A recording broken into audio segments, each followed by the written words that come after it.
We are going live now, just waiting for this song to finish. And hello, welcome to Live at 5. I'm joined by Stephen D. Hello. And I remembered to turn your microphone on before we started. Well, that's always a bonus. It's a huge bonus for me because I usually forget. Yeah, that's not so good. No, not really. How's your day? It's been all right. It's been disconcertingly pleasant weather in the UK. Disconcertingly pleasant weather. Isn't that why the British talk about weather? It's just right there, packaged in a little thing for you with a little bow. I like that. We had to order some more coal. Yeah, because although it's kind of warm and mild by the evening, it's cold. Yes, where you are, you may not have a ginormous tree that blocks the sun for about 3/4 of the day, which is brilliant on a hot day, not so good when it's not yet that warm. Yeah, because you kind of rely upon a lot of the sunlight for the warmth of the home right now. It will kind of kick off the heating, but that being said, when it disappears, you feel it. You really, really do. So we have had a very busy day. So you had Bob Goody this morning from 8. From 1 p.m, we had Nathan chatting to Axe 435 and Katie. And then I had an additional live interview from 4 o'clock with Pete, who played Jesus in the Good Friday thing. And now you're on with me today. Is your day now feeling complete? It is a busy day. It's a very busy day. Busy's good, though. Busy's very, very good. Yes, this is the Get Your Home Show. Now, across the last hour, I didn't get to say much about this is the Get Your Home Show because I was chatting to Pete, who was a lovely chap on his way home from the week previous when he was actually doing Jesus, which was a phenomenal role.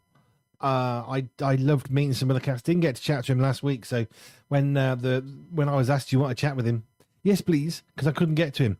Fascinating, lovely. Yeah, it was a really good interview. I was able to hear all of it. I got a big thumbs up from Jojo afterwards, so that's always a bonus. Yeah. Now, we are doing many things in this show. One of them is things we're thankful for, which we consider. We look at the news and have a bit of a banter, and we open up a Zoom call to any presenters who may be free. They're all rather busy, and in the UK, it's half term. So quite a few of them have children. That's fine. It's not, we understand, but it's fine. So we're here to chat a little bit about all sorts of stuff. So let's just dive straight in, I think. Things that you are thankful for. And by the way, if you want to comment, you can comment on the YouTube feed, you can comment on the Facebook feed, you can comment on the Happy Hot Air Balloon on Facebook, Instagram and X. And I will tell you now, I've had some chocolate and eaten it, and I really hope it wasn't for you and I. No, it wasn't. I've still got some chocolate Easter eggs left. I ate mine. I've still got some left. Honestly, what's the point of having a chocolate egg if you don't eat it? Well, to be honest, I'm not always in the mood for chocolate. That may seem odd. I'm more of a sweets kind of person. So around Easter, when we have lots of chocolate, I don't get through it that quickly. Yeah, I'm the opposite. not a sweets fan. It's interesting, isn't it? Some people will love sweets and not like chocolate, and vice versa. Yeah. And I guess there are people out there who love both equally. Probably. And those who don't like any. Yeah. There are some strange people around. Now, 3 things you're thankful for, because I'm getting voice messages from Andy. All right, then. I'm going to listen to this because it's quite fun. Okay, 3 things I'm thankful for. So I'm going to start with a different one. Now, pretty much every week we do this, I end up talking about food. So I'm going to very deliberately not talk about food. Let's start with the disconcertingly mild weather we've seen. That's something I'm thankful for. Seen the sun shining, which has been great. So that's the first thing I'm thankful for, the pleasant weather we've seen. I'm also thankful for, this is an odd one, I've got a pair of trainers on my feet. I've had them for about 7 years. They're held together with glue and all sorts. And I am absolutely pleased how well they've lasted. I'm chuffed. I have a voice message from Andy. Things he's thankful for. Excellent. A safe journey through the Mendip Hills. Where are them? The south. Okay. Well, I say south. From where we are, we're fairly north. We are fairly north. So most things are south. In fact, everything feels like it's in the south. Except for Scotland. Except for basically. Scotland. And Newcastle, that's a bit further north. Yes, he's thankful for safe travels. Thankful for driving across the Mendip Hills. He's thankful for Pure247 Radio, which is in his car, which, I mean, to be honest, forget the rest. You've got the radio on. Your life is complete. Absolutely. I mean, I should have started with that. Yeah, we should have done. He's also thankful that we played some Bruce Springsteen. Oh, did we? What did we play? It was already in the system, so I didn't actually add it in. But it was Bruce Springsteen, Bobby Jean. Cool. It's a bit of a boppy-uppy one. Excellent. Toe tapper. Excellent. You might say. So that's what he's thankful for. Was that 4? 4 things that Andy Godfrey's thankful for, which is very good. Wow. Is that like a record? We could do the most things you're thankful for as a winner or something. I don't know. It's just, we should be thankful. We really, really should. That's a good point. Stephen, what else are you thankful for? So I've given 2 things. The weather being so disconcertingly mild, and also these trainers I was just talking about, how I've held them together with glue. They're 7 years old and they're still going strong. They're still going. I'm really chuffed with how long they're just... I've used them loads. They've travelled huge miles on all sorts of different terrains. We prayerfully invested in those. Yeah, well, they weren't even that expensive. That's the thing. Although we did invest in them, you weren't just picking out the cheapest pair. We were still not spending a fortune on them either. No. So, yeah. Say that now. I am chuffed with these trainers. That would be the second thing I'm thankful for. Third thing, which I am thankful for, I mean, I have done so well not to mention foods thus far, but I will just say I'm thankful for the chocolate Easter eggs. Yes. They're not being reduced very much, though. No, that would be something I'm unthankful for. We're not here to do that. Can't be unthankful things you're not thankful for. No, not doing that. We went to the supermarket and the prices were silly. In fact, it was a recurring image of usually mum and grandma in the supermarket with child taken away by dad. And I saw this quite a few times. Repeated, and the grandma obviously is looking at the eggs to buy for the grandchildren, and the mum's there thinking, no, it's too much, no, and then they walk away, just shaking their heads at the cost. Yeah, no, it was mad. But also the Easter egg, which I've just actually opened a few moments ago, had the tiniest chocolate bar in it. Yes. Now, when I was a boy, younger than you by half the age, probably, when you had an Easter egg with a chocolate bar, you would have 2 full-size, proper, real, pucker, legitimate chocolate bars.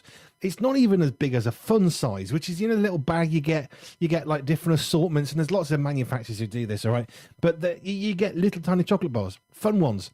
They're bigger. They're not very fun. No, the one in the Easter egg is like a miniaturized, hobbit-sized small thing to a miniaturized normal thing, which you'd normally get in your packet of fun-sized chocolate bars. These are even smaller. Yeah, they're just an insult. It's an insult to small things, to be honest. Yeah. There's no other way of putting that. It's a bite-sized chocolate. You can't call it a chocolate bar. No. Anyway. Here's one for you. Barry Woodward, looking forward to chatting with me on Monday. Thank you. Oh, cool. I'm going to take that as a thank you. It's not on one of the posts, but it's a thank you thing that I've just read, so... Yes, on Monday. Works. So on Monday and Wednesdays, you have some great guests that join you. We do indeed. Well, we have great guests on Tuesday and Thursday, but they're my regular guests. They're the regular guests. Here's a little secret for you behind the scenes. What do you call the guests that you don't have every week? Because we've had random, we've had irregular. That never quite feels right. Sounds like they eat some bran in their diet. But then you have like the regular guests and the non-regular. And we've never quite hit upon the name for the people that we don't regularly chat with. Special guests? That might be better. Where were you? I just thought of it. Well, I know we've had problem with how we categorize them.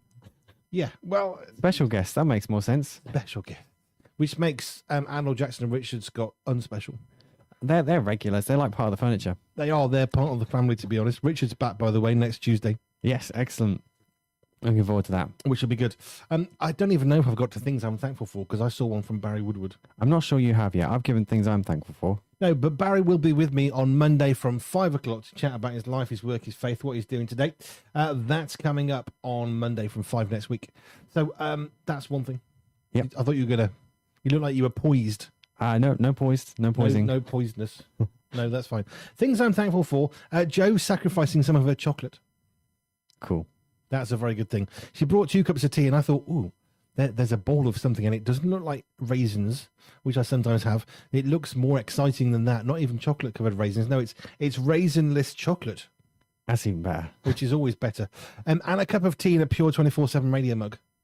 Yes, we have our Pure mugs. Which I'm genuinely thankful for, because we made these. Yeah. Hang on, let me just put that onto there. Let me just make you a little bit bigger. There we go. Right, you can know how close can you get to the thing without dropping tea over anything fragile. There you go. So there's one of our studio mugs. Yeah, Pure 247 Radio mugs. And we've got them that in the studio. I really like my mug. I'm very chuffed. I'm thankful because we made it. Yeah. With equipment that we were gifted. Which just, someone said, do you fancy some sublimation gear? Okay. Yeah. Do you know when someone says something and you say yes, thinking, what are we getting?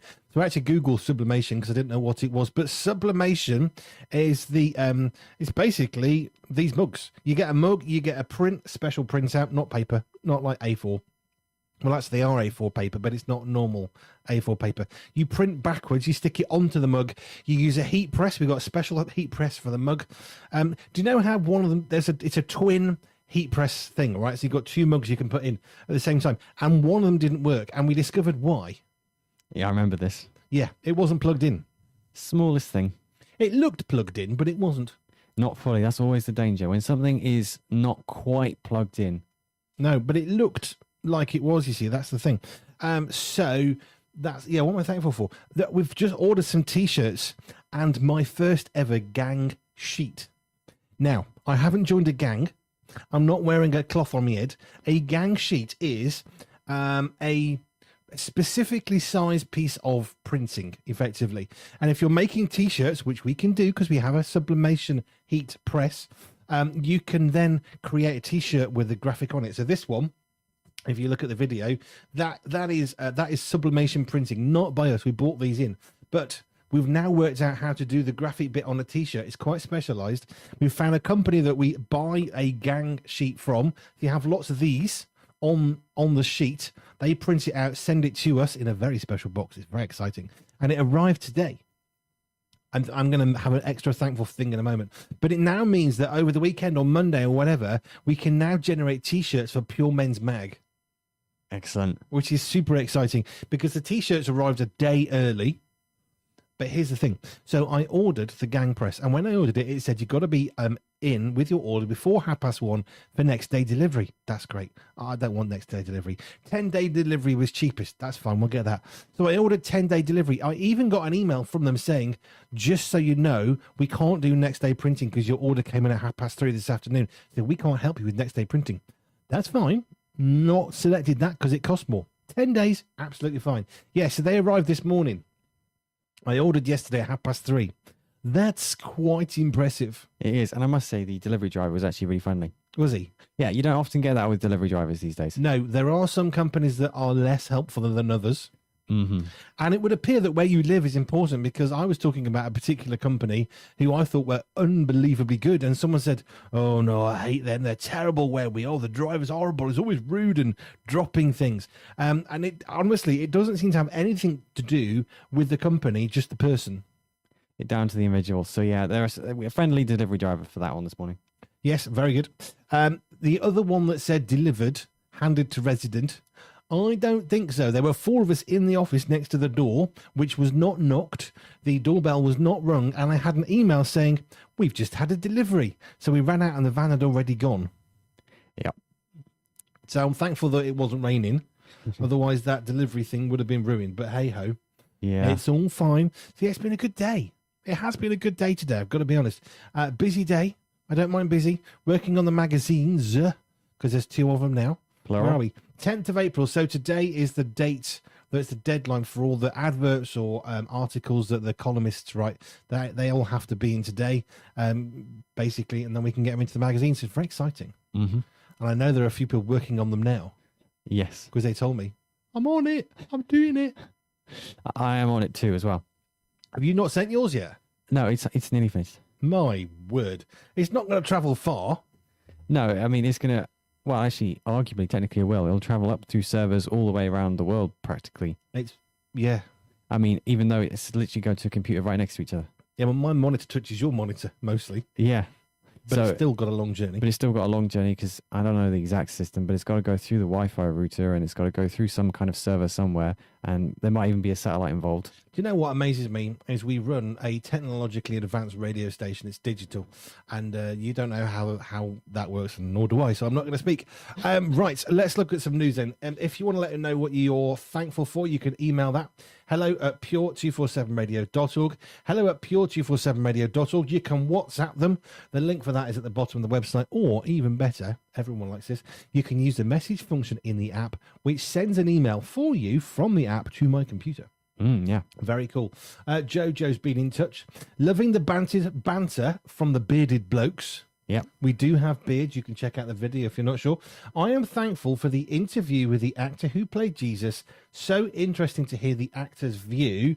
I'm also thankful for reduced priced chocolate eggs. Yep, always good. I could not bring myself to pay the exorbitant prices at Easter. And third thankful thing is heating. Yeah.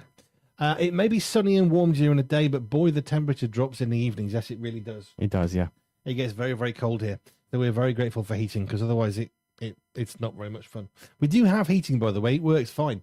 It's oil heating, but that just gets the house not cold, basically. And if we want a room to be heating, we need to use a coal fire. So that's what we have to do. So thank you, Jojo.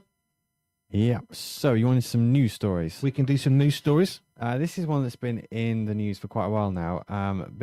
Sparked quite a lot of like viral videos and takes on this one story. There's a chocolate bar company, a very popular chocolate bar company, where they lost 400,000 chocolate bars, roughly 12 tons. I You heard this story, yeah. So this has gone missing somewhere in Europe. They have not still found the truck. They've actually gone to the extent of, in Canada, deliveries now apparently resemble high-profile escorts with multiple SUVs taking the vehicles to and fro. Now, lots of people are saying, is this just a marketing stunt, stuff like that? But the company has said, no, this is legitimate. They don't want to lose another 400,000. 12 tons of chocolate is a lot of money lost. Yes. Not really. Well, yeah, I'm suspecting there is some marketing aspect of it. Having said that, they still don't want to lose any chocolate. I would imagine they didn't stage a theft, because that would be really, really bad. I suspect if they're being really sensible, they're using this as an opportunity for marketing. Losing a truckload of chocolate, yeah, it's not that big a deal. Sorry, it's just not. The amount of stuff they have to write off when things go wrong, it's not great. You don't want to be the person who has to sign that one. However, yeah, I don't think that's that big a deal in context. Not saying it's okay to steal stuff, because obviously that's not true. But yeah, I think it's I imagine it was stolen against their will, and I imagine if they're being sensible, they will use this as a marketing toy. And I will see them at some point saying, "So special," or something so precious, we have to protect them, protect your chocolate bar, something like that. Yeah, I mean, you'd be dumb not to take an opportunity like this.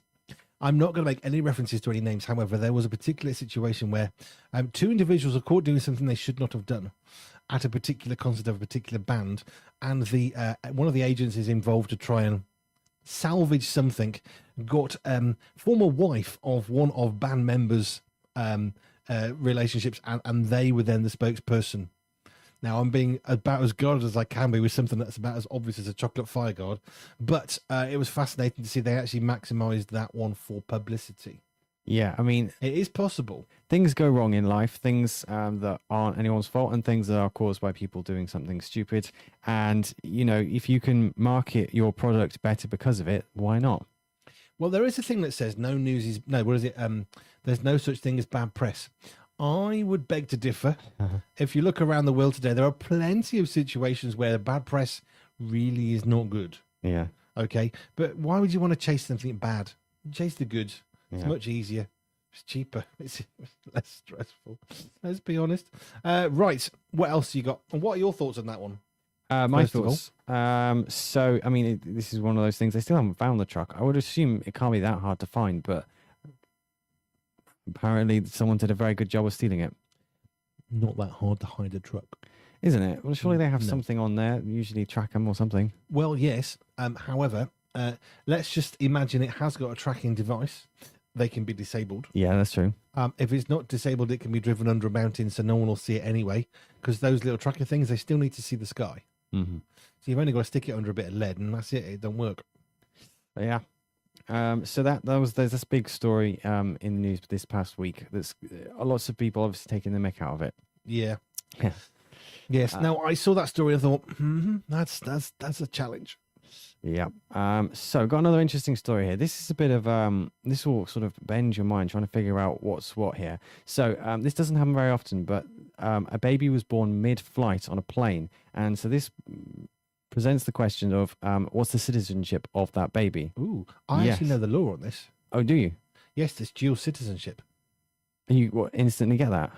Yes, I'm sure this is absolutely true because arguably you're in no man's land, but you're not because the plane belongs to somebody somewhere. So I'm pretty sure you actually get dual citizenship of the country you've come from, the country you're going to. I believe. That would make sense. So apparently this is extremely rare. Only 74 recorded cases have ever taken place between 1929 and 2018.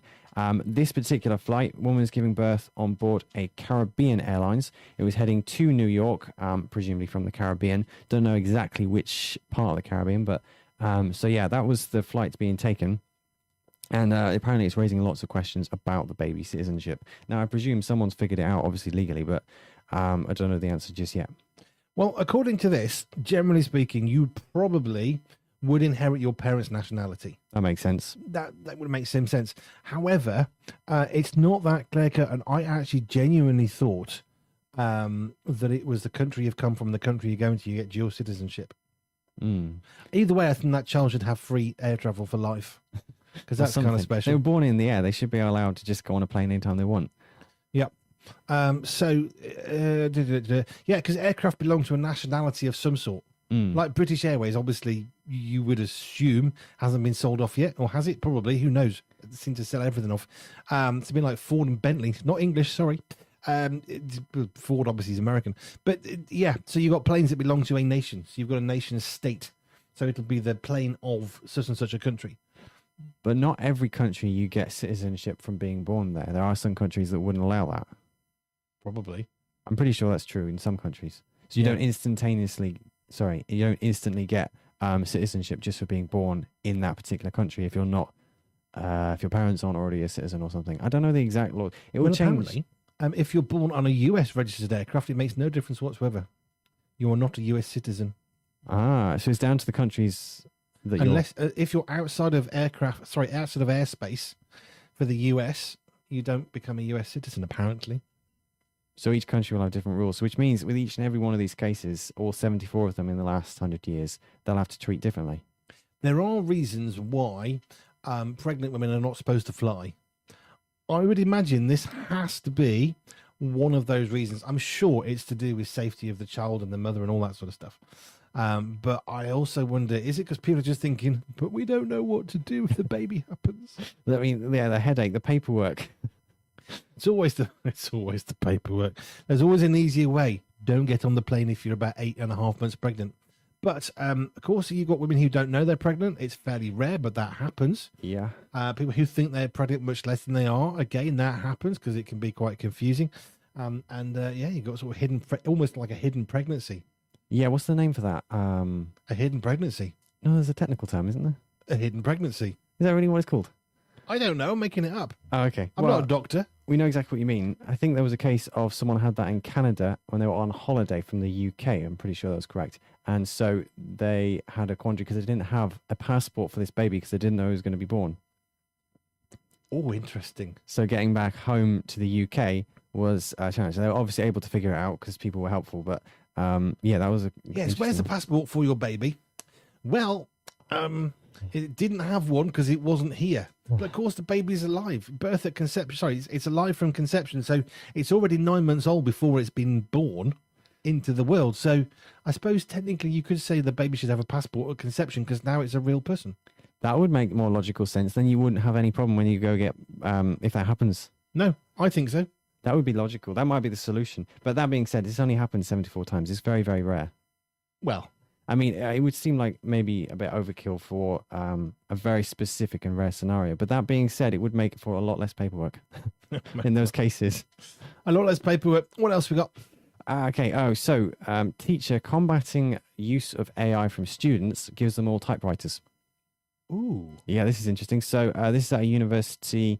What sort of typewriter? Is it the old mechanical ones where you have to have really strong fingers? Or is it like modern ones which are semi-electronic? Which have nice gentle touch keys. It doesn't give any specifics like that. I'm guessing they don't really care just as long as they've got a typewriter. The idea being there's no spell check, there's no delete keys, there's no artificial intelligence. They have to just work hard and do it right. I like the sound of that. Yeah, I like the sound of a typewriter myself, actually. You know, I quite like that idea. Yeah. I like the idea of saying to people, you have to write this yourself. We did. copy and paste. But you can't copy and paste on an old-fashioned typewriter. No. And you can't backspace either. You can't backspace. You can use Tipex. Yeah. Or is that a brand or is that a thing? Is it like Tarmac? I don't know. Or Hoovers or vacuum cleaners. I don't know. Anyway, the white stuff for the brush that you can stick on. Yeah, that covers stuff. up mistakes. Liquid white inkless paint thing that you can write on. Yeah, I used to always have a bottle of that when I was at school because you'd have to go over it and splash it on and then write on it when it was dry. Not very exciting. Sorry. So yeah, apparently this is in Germany. Actually, they had a development. I don't know if it still goes. So it used to be a pot of paint, basically with a brush. You used to put the brush in, give it a good shake, and you could then use that. But it went off. So they came up with a much better system, which was rubbish. It was amazingly technologically advanced, and it was awful. So instead of a brush and a pot of paint, basically, you had. It kind of looked a bit weird. It was like something being squished, like a snail that had been sliced directly through the middle. So it was that shape, right? And it had a roller at one end. So you roll it along the page and it would stick down stuff. Now, that was much better when it worked. Here's the problem. It was rubbish because every time you went to do it, unless the paper was raised where you'd written, the wheels at the end wouldn't actually feel the page. Therefore, you just pull it along and nothing would come out. Right. Which is a bit of a flaw. When it works, it's great, but it never worked. Basically, well, it worked occasionally. I thought it was brilliant when I first had one of those at school. It was great, much better. And when it worked, it was absolutely superb. It would put it on much more neat in nice straight lines, and it was great. It wasn't all bobbly and weird and horrible, but so frequently it didn't work. Backspace much cleaner. Yeah. But I like a typewriter. Does sound good. Yeah. So this is in Germany, and so basically the instructor. I thought it'd be professor, but this is an instructor, asked her students to ditch screens once a semester and they would write on, vintage manual typewriters. There you go. You know, if they only gave the students typewriters, how much money would that save in tech? It doesn't crash. It doesn't need to be rebooted. It doesn't need update. The BIOS doesn't need to be reset. It can't run out of power. It can run out of ink, I suppose, but you just stick another ink cartridge in. Yeah. I think typewriters is the way to go. Yeah. Every school ditch the computers, only have old-fashioned typewriters that you have to press really hard to make the hammer come up and strike the page, like the ones you see in the war films from the 30s and 40s. Every classroom should be filled with those, and there has to be times when you can type and times when you can't. Yeah, because they can be noisy if you've got a lot of people doing that. Yes, and I think that would be really, really good fun. I think it would be. I think that'd be great. I'm not switching to a typewriter, mostly because I am not typing out. How many words did we write in the last year? 250,000 words we printed. Oh, yeah, that was a lot. I'm not doing that times however many copies of the magazine. That's where the printer help does come in. Yes, but it also wouldn't help for things like emails. So, I mean, if you were to typewrite an email, then how would you send it? You'd have to, use a fax? I liked faxes. Does anybody out there remember fax machines? They were wonderful things. So much better than email. Have you ever actually used a fax? I'm not sure I've actually seen one in the flesh either. You have seen one because I used to have one. It was a printer / fax machine. Oh, yeah. It was very cool. And then the software ran out and that was the end of that. But it was really cool because you could write on it, stick it in the machine, press a button, and your letter was instantly transmitted to somewhere else. And here's why that's better than an email. You can put little, it's your personalized handwriting. I mean, you can print something out and fax it. It's boring. But you can actually write on it. It does sound rather cool. It's very cool. I liked fax. I liked the machine. I liked how it functioned. In fact, when we had a business in the mid-late noughties, quite a few of our suppliers would only accept an order on a fax. Not email, not letter, not phone. It had to be faxed through, which is one of the reasons we had a fax machine, because they wouldn't accept it unless it was faxed with my signature at the bottom. Ah, right, okay. So they knew I had to physically have written on a piece of paper. Of course, you could always scan your signature, then put that on the computer, and then transfer that onto a sheet, which is what I would do because it was quicker. But it was a good idea, which is maybe demonstrating some of the problems with the fax machine. Well, it's just, it becomes obsolete when other technologies come along. That's what happens, really, isn't it? Typewriter becomes obsolete because of other technologies. Yeah, but there's something about a typewriter. There's the mechanical clunk as you press the button hard enough, which hurts, by the way, for a while to get some strong enough muscles and tendons in your fingers. And then the hammer comes up and slams itself against the ribbon. It then prints the letter onto the paper, and you feel connected in a really. You're looking like I'm weird. It connects in a way that nothing else does. It's wonderful. There's that film with Morgan Freeman. I can't remember the name of it. And he has a typewriter in it, and he has this long speech about how much better it is to write on a typewriter. He's an author in the film, I think. Yes, he is. Yeah. Good film. No, I like a typewriter. I think all schools should get rid of every single piece of tech and only have typewriters. It's the way to go. It really is. It sounds good to me. No AI, no cheating, and it would be bad for your brain, really, all round. I think so, because the thing is, as soon as you say to somebody, write this on a Word document or a Notepad document or whatever version you're wearing, they can copy and paste and get AI to do it. Which, by the way, is why the magazine has no AI in it. Absolutely. All the documents, all the articles are written by real flesh people. Yes. Not technology people. Yes. So that's another interesting story. Do you want some more? Yeah. Let's see. We've done that interesting story about baby being born mid-flight. We've talked about typewriters. We've talked about chocolate bars being stolen. We have here. Ooh, this is interesting. We've got a new study revealing why people no longer answer the phone. New study. Do you want a new study? Should we go for that? I like that one. Okay, so apparently amongst younger generations, particularly those aged 18 to 34, avoid phone calls. Why not 18 to 35? Maybe at 35 they like picking up the phone. Fair enough. 1 year, that's all the difference it made. Anyway, 18 to 34s. Apparently they don't pick up the phones for phone calls. It's not because they're antisocial. Experts say the real issue is pressure. Calls demand instant replies. There's no script, there's no time to think, and for a lot of people that's stressful. Whereas with text message, you can think about it, you can proofread your message before sending it, which would appear to be why most people would avoid picking up the phone. I had a phone call the other day. So I sent a message to Simon Tuck. He messaged me back on WhatsApp. Then my phone started ringing and I picked it up and he said, can we have an actual, conversation where we speak? And we had an actual phone chat. And I said, oh, it's like being back in the 90s when you'd actually ring and speak to people. He had quite a good laugh. And we had a lovely little chat on the phone. Yeah. It's so much better. If I've got to email somebody with something, you've then got to think, how do I take this really complicated thing? I then got to translate it into something simple enough for me to be able to write. I then have to write it in a way that is not too simple so they think I'm calling them an idiot, or so complicated they don't understand it. And some of the stuff that I have to write is insanely complicated. And you know what? Just pick up the phone. Yeah, it does work. But apparently this is the reason why most people might not pick up their phone. So if you're trying to chat to someone who's between the age of 18 and 34 and they don't pick up the phone, apparently it's because they don't like the pressure. Okay, so I have a question. Picking up the phone is a lot of pressure because it's an immediate thing.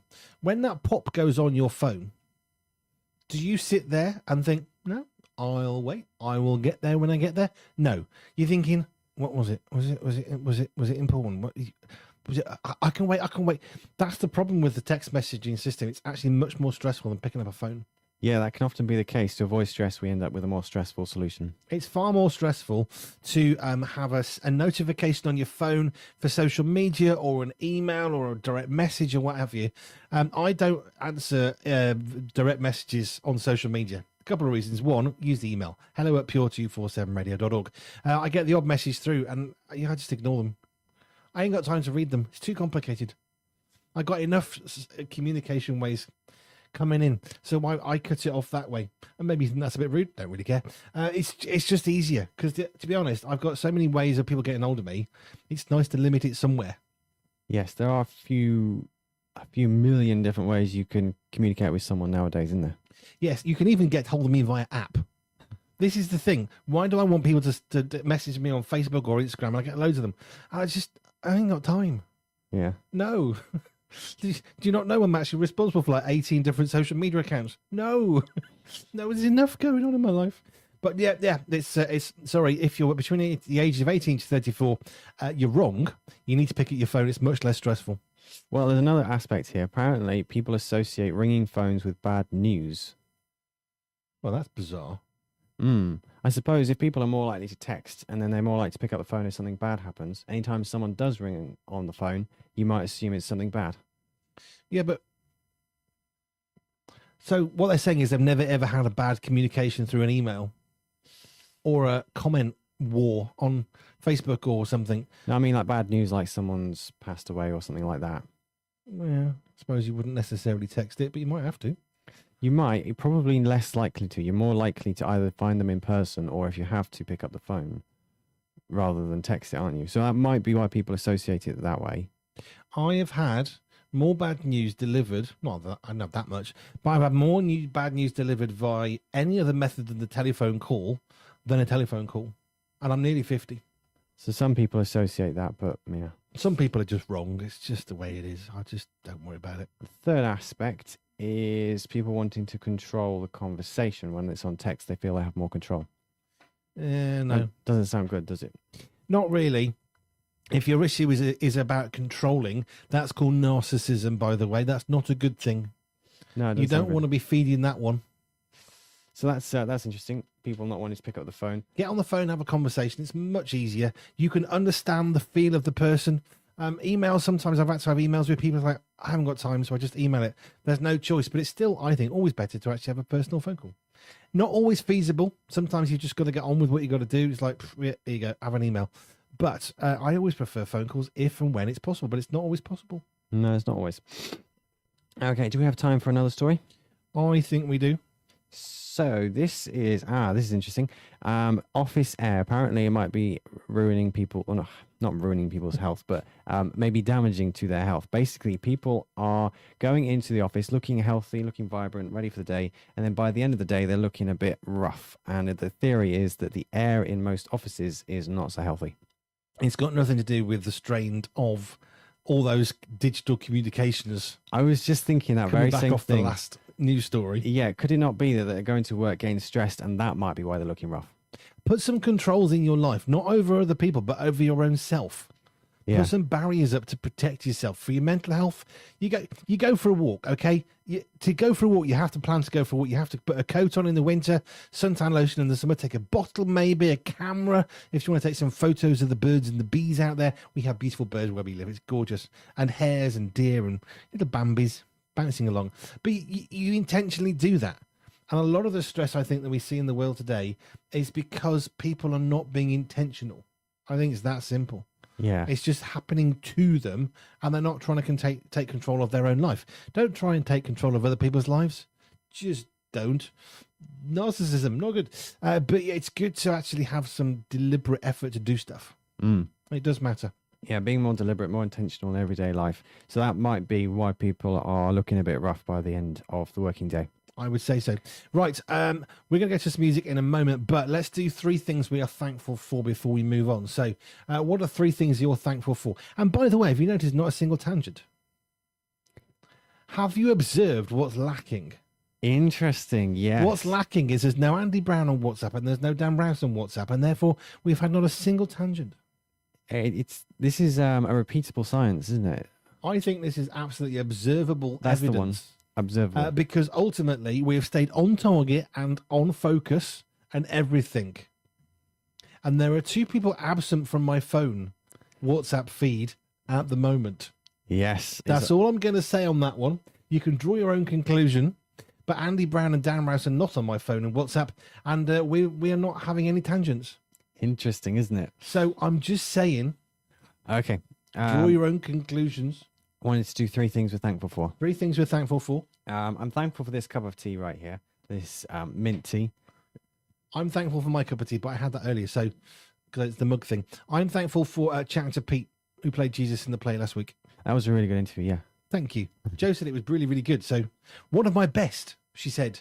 Excellent. That's a way of putting a smile on my face. One of your best ever. Maybe even your best, Andy.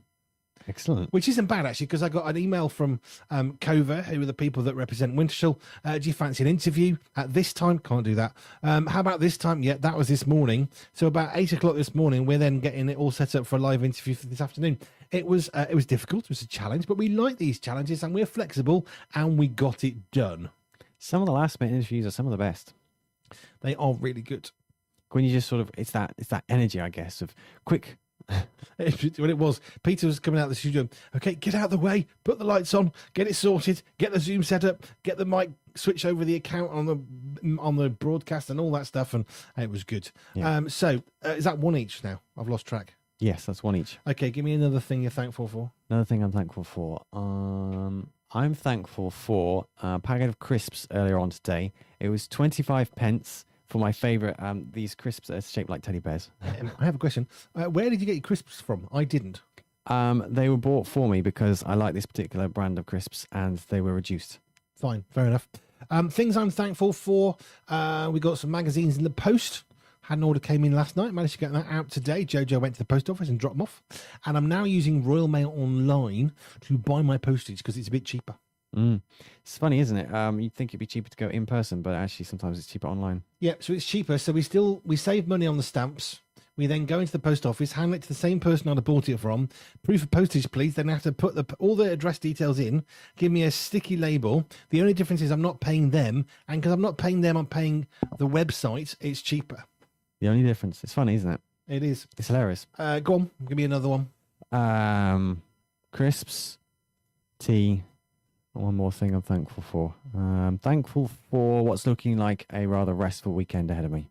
Restful weekend would be good. Yes, I'm thankful that we had such a great weekend of actually getting garden done last weekend, because then tomorrow, if we do the garden and the grass again, it should be a little bit less difficult.